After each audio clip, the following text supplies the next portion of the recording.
Assalamualaikum warahmatullahi wabarakatuh. Selamat siang saudara-saudara semua, mahasiswa Fakultas Ilmu Sosial Kampus Sekolah Tinggi Ilmu Sosial dan Politik.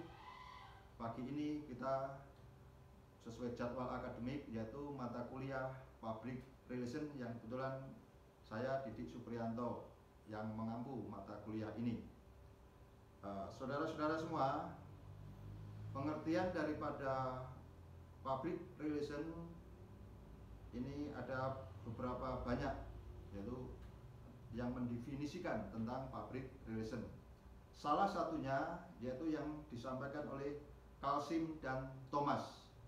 Dia mengatakan bahwa public relation adalah usaha yang direncanakan secara terus-menerus dengan sengaja guna membangun dan mempertahankan pengertian timbal balik antara organisasi itu dengan masyarakat luas. Ya, membangun itu kan kalau kita lihat dalam kamus besar bahasa Indonesia itu kan berarti kan dari duduk itu kan berdiri. Pendapat ini menunjukkan bahwa public relation dianggap sebuah proses atau aktivitas yang bertujuan untuk menjalin komunikasi antara organisasi itu dengan pihak luar. Sampai di sini dulu yang dimaksud dengan komunikasi. Komunikasi itu apa? Yaitu kalau menurut Anwar Arifin, dia mengatakan bahwa jenis proses sosial yang erat kaitannya dengan aktivitas manusia serta syarat akan pesan maupun perilaku. Skinner mengatakan lain. Dia bahwa mendefinisikan komunikasi yaitu sebuah perilaku lisan maupun simbolik, baik itu lisan maupun simbolik, di mana untuk menggerakkan efek yang diinginkan. Itu menurut Skinner, yaitu perilaku lisan maupun simbolik. Makanya kalau dalam TV itu kadang kita lihat itu apa, yang pakai tangan sama gerakan-gerakan, itu adalah salah satu komunikasi. Itu definisi menurut Skinner. Sedangkan menurut Forshell mengatakan komunikasi adalah jenis proses pembentukan, pemeliharaan, serta pengubahan sesuatu dengan tujuan agar sinyal yang telah dikirim itu berkesesuaian dengan kenyataan. Gode mengartikan lain bahwa komunikasi merupakan suatu kegiatan untuk membuat sesuatu kemudian ditunjukkan kepada orang lain. Jadi intinya bahwa komunikasi adalah jalannya proses di mana seseorang maupun kelompok ini bisa organisasi, bisa juga perusahaan, ya, untuk menciptakan serta menggunakan sejumlah informasi agar saling terhubung dengan lingkungan sekitarnya. Ya, yaitu proses di mana seseorang atau kelompok itu menciptakan serta menggunakan sejumlah informasi yang ada agar terhubung dengan lingkungan di sekitarnya. Itu pengertian daripada komunikasi. Sedangkan tujuan daripada komunikasi, satu, agar hal yang disampaikan bisa dimengerti dengan jelas. Apa yang ingin disampaikan itu apa, supaya bisa dimengerti dengan baik. Yang kedua, agar mampu memahami maksud daripada orang lain. Maksudnya itu apa?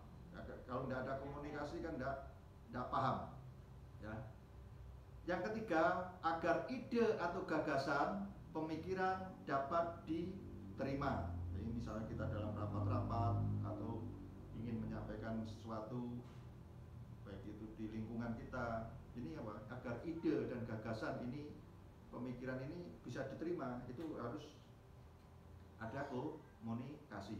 Kalau enggak nanti akan terjadi miss.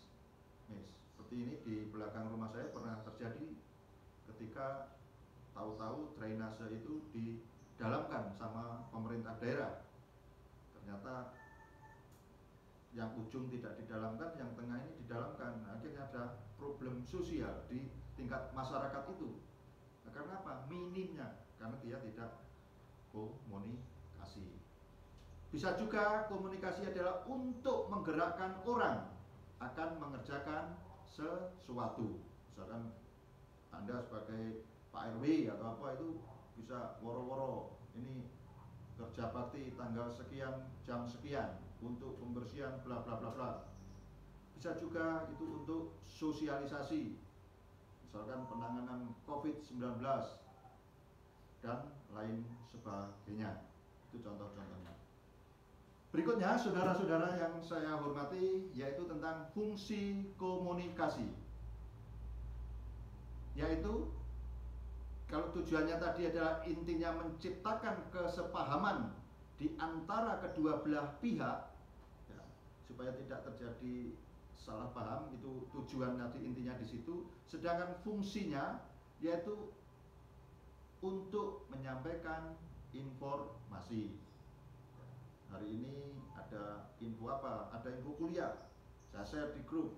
Saudara-saudara semua sesuai dengan kalender akademik, maka kelas B3 tanggal sekian, jam sekian adalah jadwal kuliah public relation.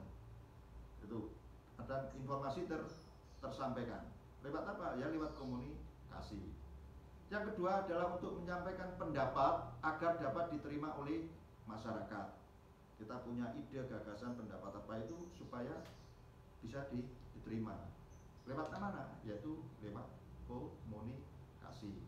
Anda berumah tangga juga begitu. Ada punya ide, gagasan yang berangkat dari latar belakang sosial, pendidikan, ekonomi yang berbeda, ketemu menjalin suatu ikatan rumah tangga. Kalau tidak ada komunikasi yang baik, ini rawan perpecahan. Sehingga apa? Harus ada ya untuk kesepemahaman itu. Berikutnya yaitu untuk membentuk interaksi dengan orang lain. Bisa berinteraksi, menyampaikan ya, ide-idenya tadi, bisa ketemu apa ya dengan tetangganya, itu akhirnya terjalin hubungan yang baik. Begitu juga dengan atasan dan bawahan. Yang terakhir, fungsi komunikasi yaitu sebagai cara untuk membujuk atau mempengaruhi orang lain lewat komunikasi. Anda mau jadi bupati tidak pernah berkomunikasi, mana bisa nanti akan dia terbujuk dan Anda pengaruhi untuk memilih Anda.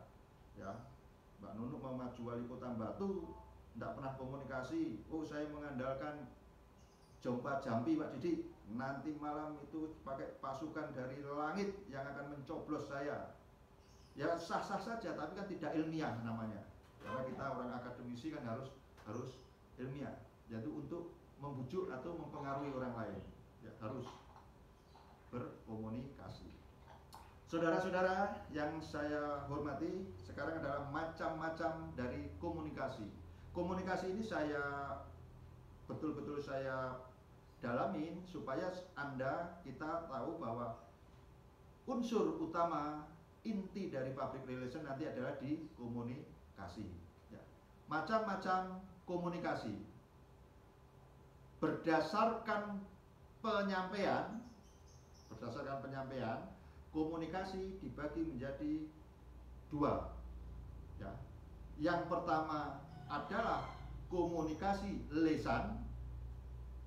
Jenis komunikasi yang terjadi secara langsung tanpa ada batasan atau jarak. Bisa lewat rapat, ya, wawancara, atau percakapan. Halo, ya ini, ya ini, secara lisan. Gimana teman-teman yang lain kok belum masuk? Iya Pak, masih OTW, kelihatan nggak ada sinyal. Kita tidak apa-apa, walaupun satu orang tetap saya ajar seperti saya ngajar 100 orang. Karena ini adalah tanggung jawab saya, ya. tetap semangat ya. Ya, saya walaupun satu ya tetap seperti ngajar 50 orang atau 100 orang ya. Jadi berdasarkan lisan yang pertama, yaitu jenis komunikasi yang terjadi secara langsung tanpa ada batasan atau jarak. Contohnya tadi adalah rapat, wawancara, percakapan, dan lain sebagainya. Yang kedua, berdasarkan penyampaian, yaitu komunikasi tulisan. Jenis komunikasi yang cara penyampaiannya dilakukan dalam bentuk tulisan. Misalkan tadi saya share WA, ID dan password Zoom saya bla bla bla bla bla bla, kan gitu. Dan secara tulisan. Bisa juga spanduk, ahlan wa sahlan, selamat datang tamu wali kota Batu Nunu Anggraini Ningsih di kampung wisata Beji, kan? Lewat tulisan spanduk. Bisa juga lewat naskah akademik ya. Bisa dari penelitian. Kemarin ini ada penelitian yang agak menarik bahwa sertifikasi guru ternyata memicu tingginya tingkat perceraian guru di kabupaten. Ini berdasarkan dari data Departemen Agama. Itu kan menarik kan? Ini disampaikan lewat jurnal. Ternyata seharusnya jangan sertifikasi guru jangan dikasih berupa uang, beasiswa pendidikan atau bagaimana, supaya tidak dipakai yang macam-macam. Itu lewat naskah ya, yaitu penyampaiannya lewat tulisan. Ya, seperti PPT ini saya sampaikan. Nanti PPT juga tetap akan saya kasihkan Anda akan saya kirimi PPT ini. Ini ada yang masuk lagi ya.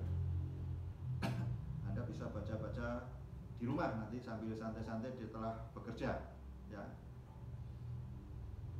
Yang kedua, selamat bergabung, yang baru bergabung langsung menyesuaikan, yaitu berdasarkan tujuan.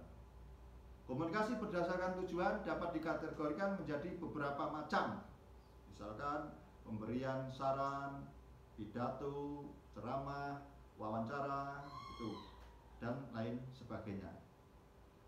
Yang ketiga, yaitu macam komunikasi berdasarkan ruang lingkupnya. Berdasarkan ruang lingkupnya ada komunikasi internal, ada juga komunikasi eksternal. Komunikasi internal yang seperti apa? Yaitu jenis komunikasi yang terjadi di dalam. Selamat bergabung, yang baru bergabung Mas Nanang langsung menyesuaikan gitu. Ya. Jenis komunikasi yang ini ada lagi.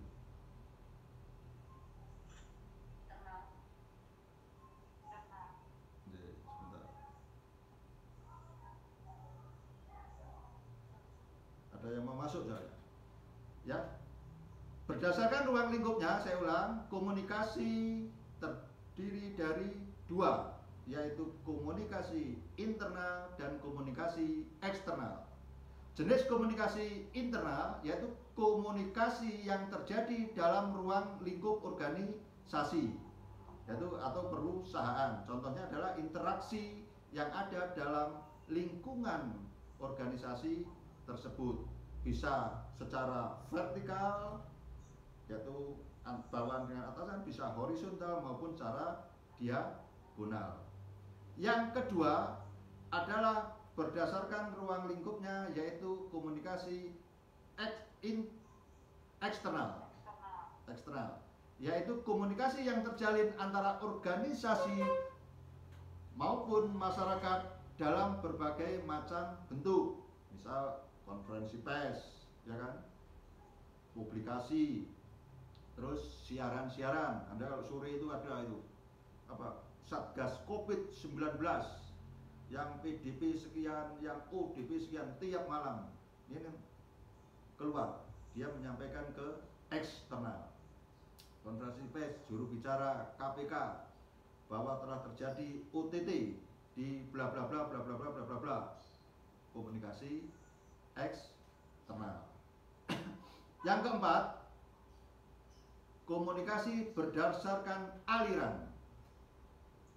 Berdasarkan aliran, jenis komunikasi adalah komunikasi satu arah, yaitu berasal dari satu pihak. Anda kalau lihat contohnya adalah khotib Jumat itu.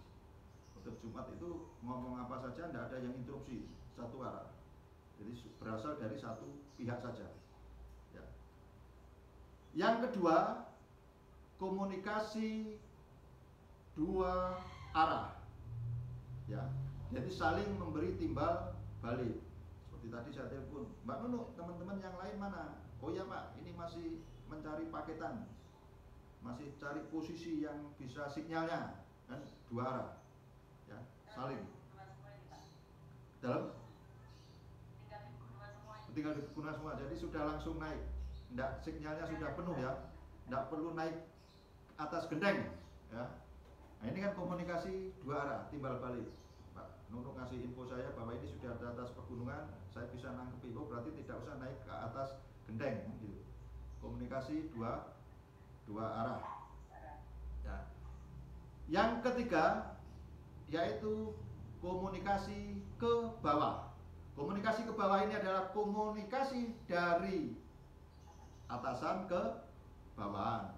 Nah, Bu Wali Kota, Oppo ini siapa ini? Oppo A7. Oh Mbak siapa? Oh Mbak Nur Aini. Ya, selamat bergabung Mbak Nur Aini. Ya. Bu Wali Kota Bu Nur Aini memanggil atau memberi arahan kepada para kepala dinasnya. Ya. Ini kan satu arah. Apa? Dari atas ke bawah, dari atasan ke bawah, yaitu komunikasi ke bawah. Ya. Terus misalkan Pak Kepala Desa itu Pak Nanang manggil para RT-nya, instruksi bahwa mulai besok karena ada PSBB jam sekian portal-portal harus ditutup semua. Supaya apa? Supaya corona tidak masuk karena takut dengan portal kampung. Jadi dari atas ke bawah. Yang ketiga adalah komunikasi ke atas, di mana komunikasi yang terjalin antara bawahan ke atasan. Tapi saya berharap kelas ini nanti komunikasinya adalah komunikasi ke bawah semua, ya. Amin. Ini bulan puasa kan, doa yang baik kan. Ke bawah mana enak, Anda tinggal itu. Anda tinggal nuting gini dong kan. Ada yang jadi Bu Camat, Bupati, Bu Lurah, ini kan enak.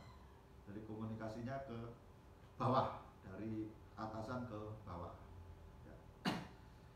Yang terakhir yaitu berdasarkan aliran, jenis komunikasi adalah komunikasi ke samping, yaitu komunikasi yang terjalin antara beberapa orang pada kedudukan yang setara.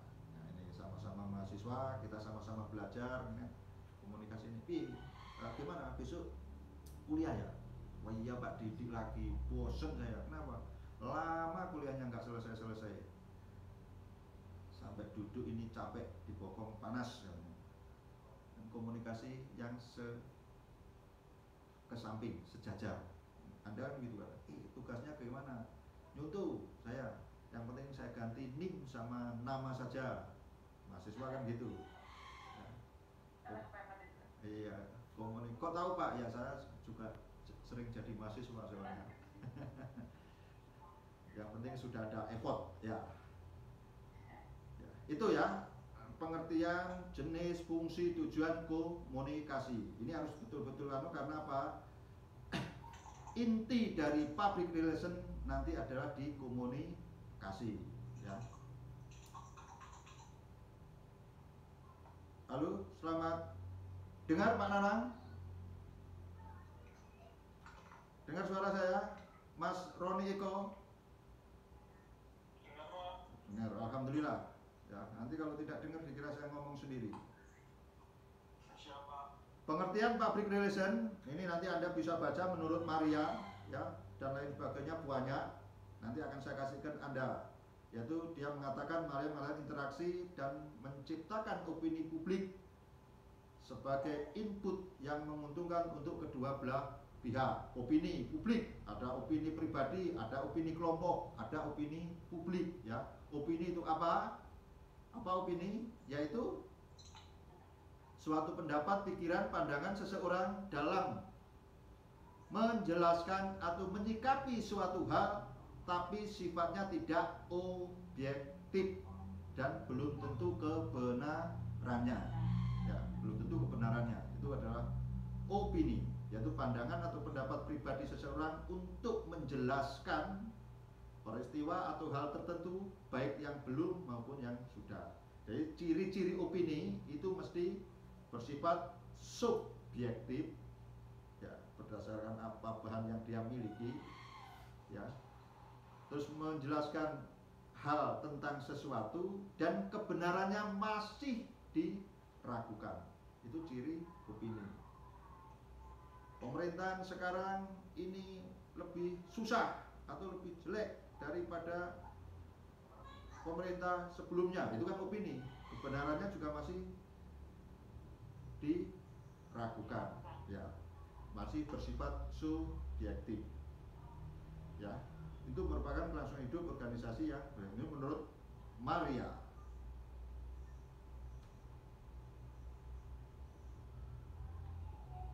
Ini juga Alma ini mendukung pendapatnya Maria, yaitu untuk membangun citra. Citra itu apa sih?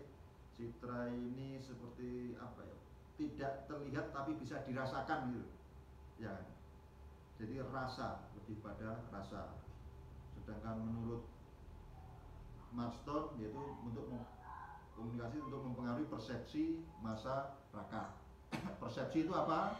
Harus tahu nanti opini, persepsi, ya.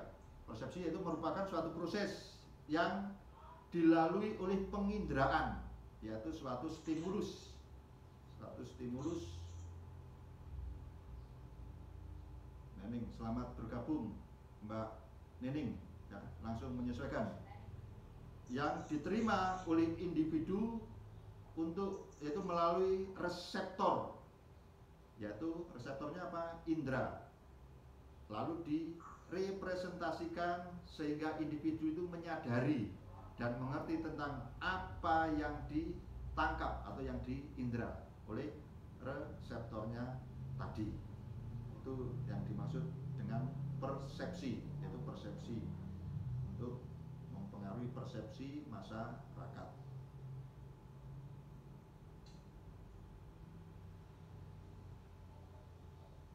Hal-hal yang perlu dilakukan ini menurut Alma, Anda nanti bisa baca. Ini menurut Skoll juga, public relation adalah suatu perencanaan yang mendorong untuk mempengaruhi persepsi masyarakat melalui pelaksanaan tanggung jawab sosial berdasarkan suatu komunikasi timbal balik untuk mencapai keuntungan pada kedua belah pihak. Persepsi tadi sudah saya jelaskan, yaitu suatu proses yang melalui penginderaan, nanti diimpresentasikan sehingga individu itu menyadari dan mengerti apa yang ditangkap oleh reseptor dia atau inderanya si individu. Ya. Pengertian umum public relation ini bisa Anda baca nanti sambil santai-santai juga, bahwa public relation adalah profesi hubungan antara perusahaan publik dengan itu menurut Wijaya. Ini juga menurut Sitalising, yaitu menumbuhkan motivasi dan partisipasi publik untuk menanamkan keinginan, baik kepercayaan, saling adanya pengertian dan citra yang baik di mata publik. Pengertian khusus ini pada lebih kepada fungsi manajemen. Nah, kemarin semester awal-awal Anda mesti sudah pernah belajar, yaitu fungsi manajemen dari Hendrik Fayol. Masih ingat kan saudara-saudara semua? Fungsi dari manajemen yaitu minimal adalah POWAT, kan begitu? Ada? Lupa? PO, P-nya planning, O organizing, actuality, dan controlling. Harus punya rumus-rumus supaya mudah mengingatnya. Seperti kita ini kan nama pelangi, Mijiku Hibiniu, udah sampai mau dan deres, bledek samberan, mau ada apa, ingat. Pelangi apa? Mijiku Hibiniu. Fungsi manajemen apa? POAT, kan begitu. Planning, organizing, controlling, dan controlling. Sama nanti juga Mbak Nani, kenapa kok kuliah administrasi negara atau publik? Administrasi publik itu apa? Kita kan ingat, Witrowidodo, dia mengatakan O plus M daripada M plus B tanda panah N, kan begitu. Yaitu O-nya organisasi plus manajemen daripada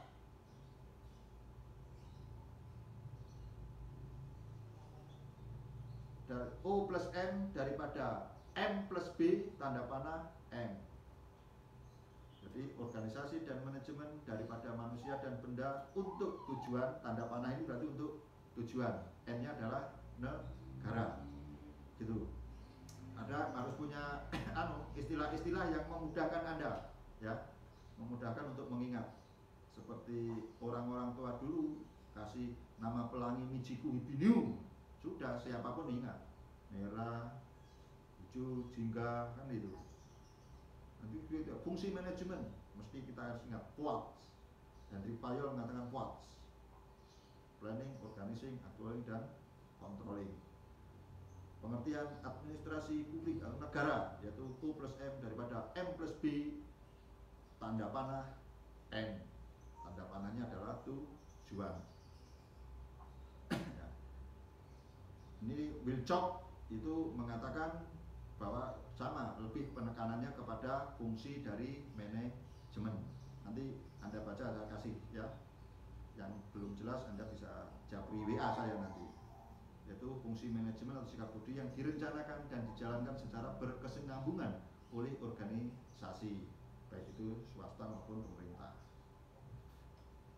Tujuan daripada public relation menurut Davis yaitu bahwa mempengaruhi perilaku orang secara individu maupun kelompok saat saling berhubungan melalui dialog dengan semua golongan di mana persepsi, sikap, dan opini penting terhadap suatu kesuksesan sebuah organisasi atau perusahaan. Makanya ini tadi persepsi itu apa yang diindra dan diinterpretasikan individu, ya, itu untuk membangun persepsi. Sikap itu adalah pendapat atau keyakinan seseorang terkait situasi objek yang disertai dengan munculnya perasaan tertentu, ya. Kalau apa itu namanya suatu individu itu bersaksi bahwa memberi respon yang positif, maka nanti akan menunjukkan sebuah kesenangan atau kesukaannya. Begitu juga sebaliknya, jika memiliki sikap yang negatif, maka situasi ini akan menunjukkan ketidaksenangannya.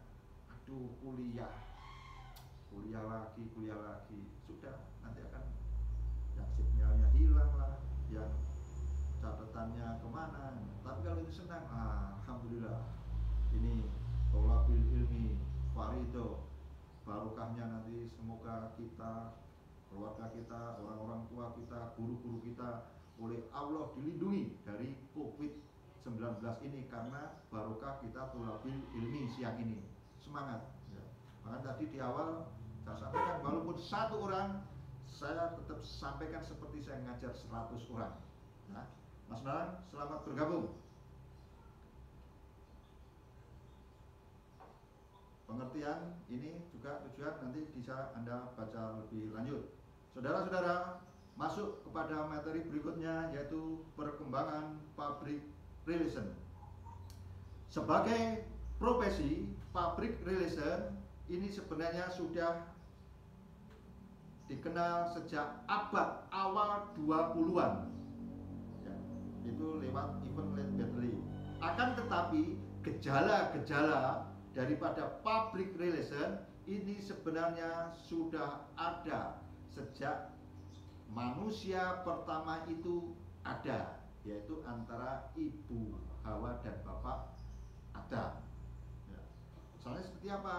Yaitu adanya hubungan antar manusia, ada pemberitahuan antar manusia yang satu dengan manusia yang lain, ada usaha untuk saling mempengaruhi antar manusia yang satu dengan yang lainnya.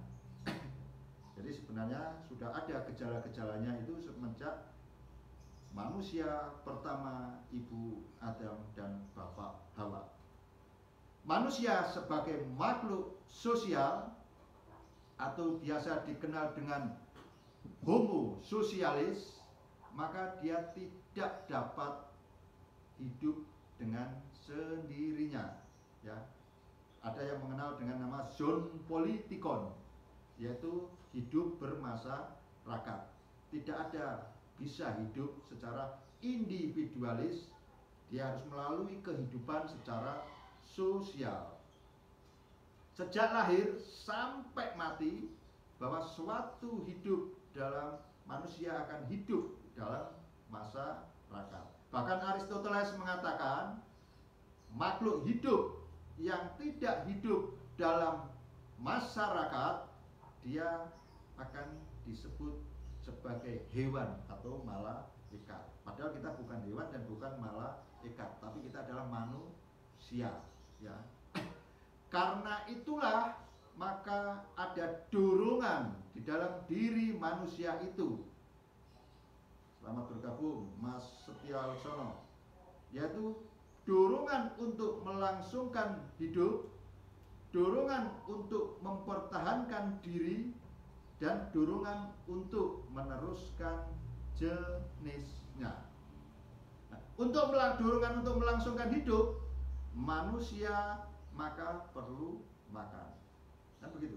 Untuk mencari makan, manusia harus bersama-sama atau berkelompok. Ya, dia tidak bisa kalau sendirian, dia akan diterkam sama kehidupan manusia purba itu, diterkam bisa buas, bahkan bisa diterkam manusia itu sendiri. Karena hukum yang berlaku adalah hukum rimba. Sedangkan untuk mempertahankan diri, dia harus menjalin hubungan dengan yang lainnya. Seperti saya katakan tadi, bahwa kehidupan manusia purba itu sudah jelas, itu sudah ada hukum rimba. Kalau dia sendirian, kalau tidak diterkam binatang buas, ya dimakan oleh sesamanya. Maka dia akan berusaha untuk menjalin hubungan.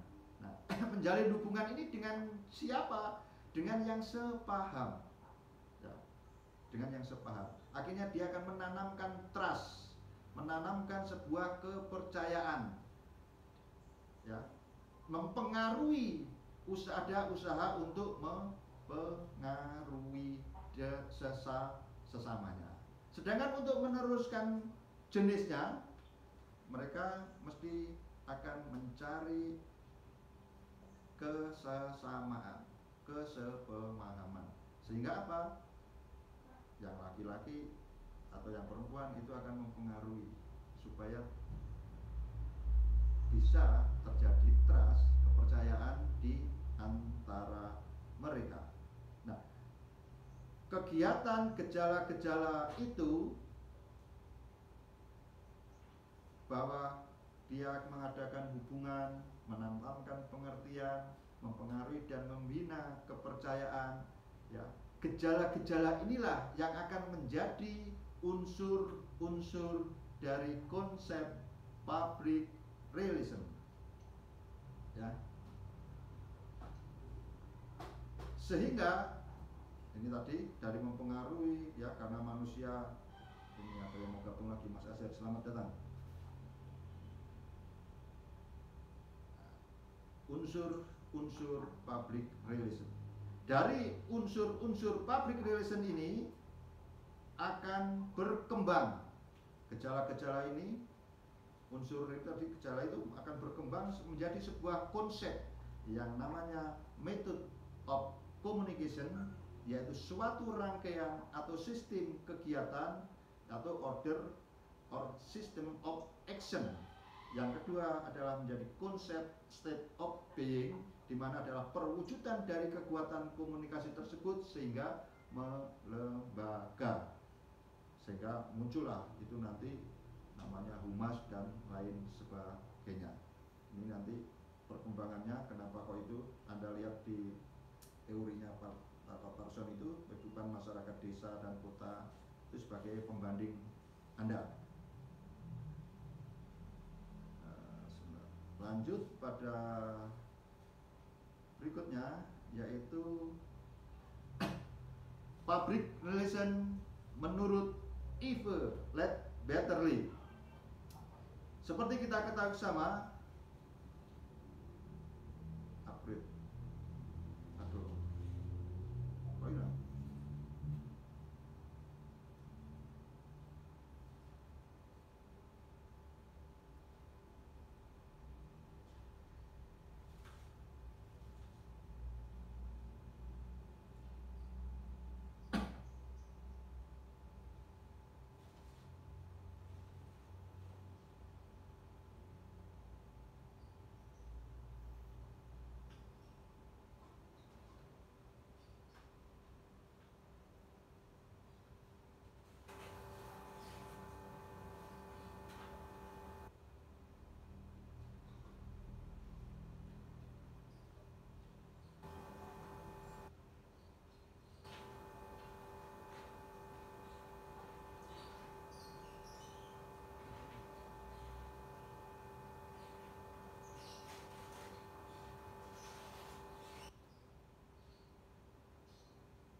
Halo, bisa connect lagi ya,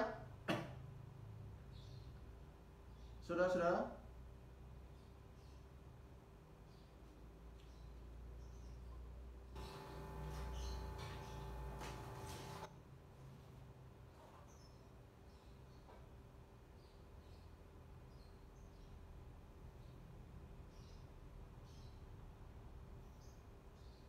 Halo, selamat siang.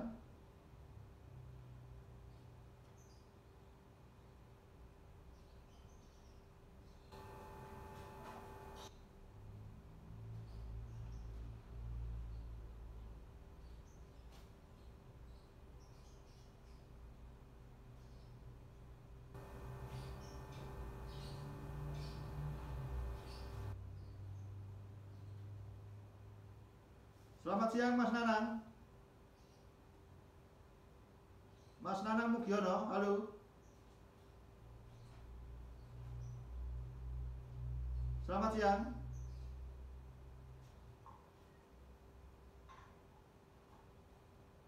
Bisa dengar saudara-saudara? Oke, saya lanjutkan ya.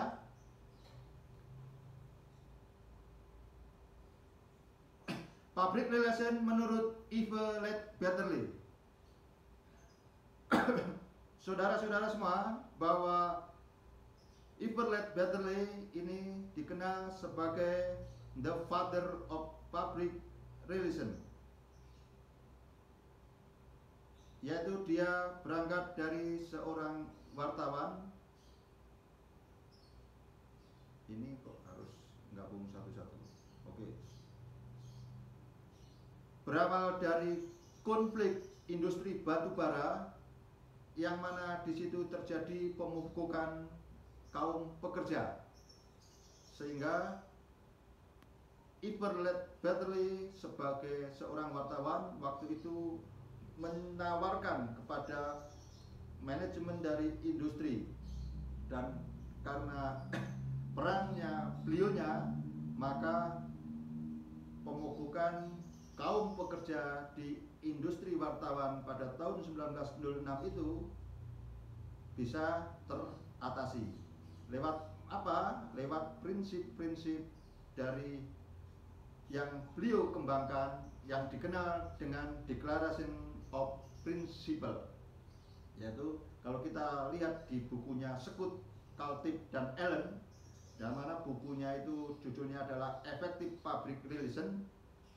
Di Principle Declaration of Principle menurut Everett Betterley itu dijelaskan bahwa memuat azas kelayak tidak dapat diabaikan oleh manajemen industri atau organisasi.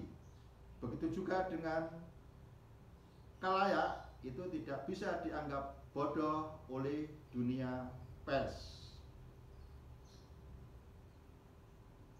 Ini mengganggu.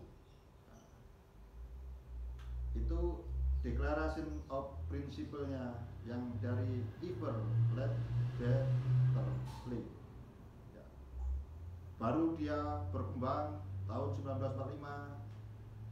Everett Betterley diangkat menjadi penasihatnya John Schreiber di beberapa perusahaan-perusahaan dia, maka akhirnya dialah yang mendapat gelar The Father of Public Relations, yaitu pemrakarsa sekaligus perintis, pembina dan pempraktek langsung akan konsep-konsep public relation.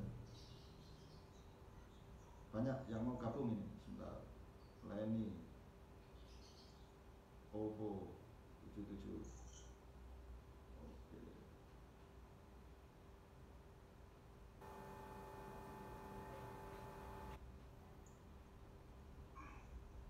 Gimana saudara-saudara? Sudah capek? Hah? Masa sudah capek? Saya yang capek. Lanjut ya. Pak Nanang sudah sahur itu, Pak Nanang.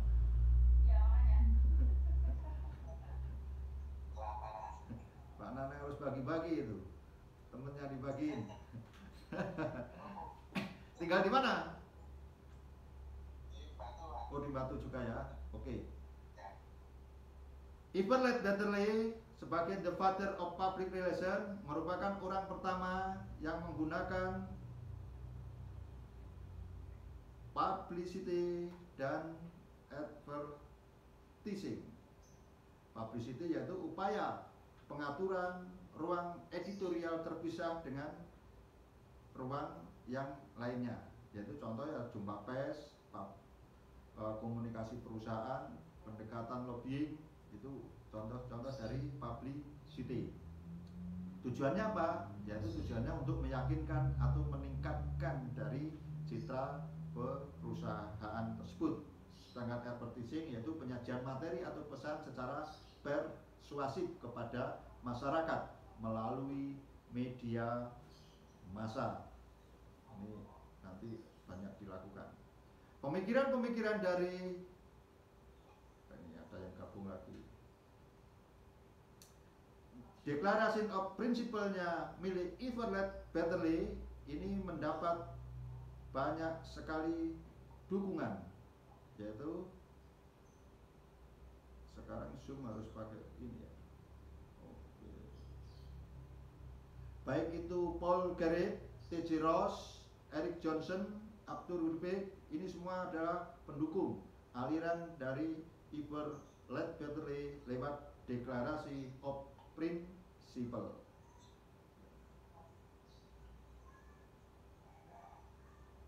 Deklarasi of Principle. Nanti Anda harus baca itu di bukunya Sekut dan Allen.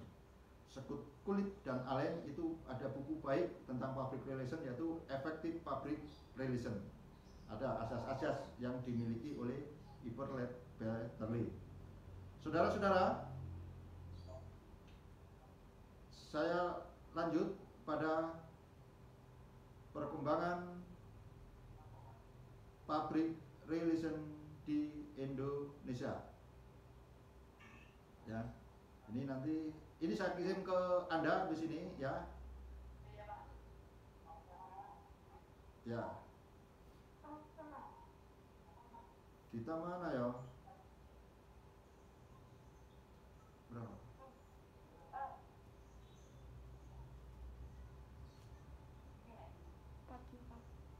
Oke, saudara-saudara, untuk public relation di Indonesia dan seterusnya akan saya sampaikan nanti minggu depan ya. Yang ini nanti PPT yang ini saya kirim kepada Anda semua. Perkuliahan ini untuk hari ini mungkin sampai di sini dulu, saudara-saudara. Nanti kalau ada yang tanya bisa japri lewat WA saya ya. Nanti PPT Anda baca, Anda pelajari di rumah. Semoga apa yang kita lakukan hari ini oleh Tuhan Yang Maha Esa dicatat sebagai bentuk amal ibadah kita. Pesan saya tetap menjaga kesehatan, meningkatkan iman dan imun. Semoga kita semua, orang-orang tua kita, guru-guru kita, sahabat-sahabat kita, saudara-saudara kita, oleh Allah Subhanahu wa Ta'ala, Tuhan Yang Maha Esa, dilindungi dari wabah virus corona ini. Ya, udah. Oke,